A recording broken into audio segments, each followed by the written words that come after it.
এদিকে অন্তর্বর্তী সরকারের ঘোষিত সময়ে নির্বাচন অনুষ্ঠানকে বড় চ্যালেঞ্জ বলছেন নির্বাচন বিশ্লেষক ও বিএনপি নেতা। বৈরী আবহাওয়ার কারণে তারিখ পিছিয়ে গেলে নির্বাচন হওয়া নিয়ে শঙ্কাও দেখছেন তারা। আদিত্য মামুনের রিপোর্ট। জীবন অবাক না করলে কে করবে? 28% মিল্ক ফ্যাটের অবাক করার সাথে ফ্রেশ মিল্ক পাউডার। জীবন অবাক করুক প্রতিদিন।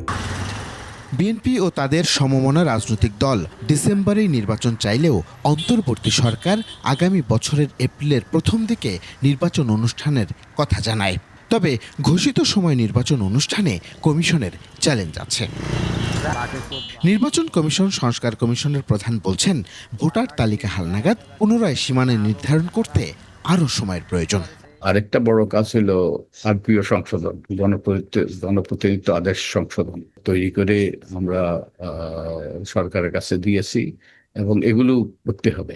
সুষ্ঠু ও গ্রহণযোগ্য নির্বাচন করাই সরকার ও কমিশনের বড় চ্যালেঞ্জ বলেও উল্লেখ করেন তিনি। নাগরিকদের আস্থা অর্জন করা, এই ব্যাপারে নির্বাচন কমিশনকে সর্বশক্তি নিয়োগ করতে হবে।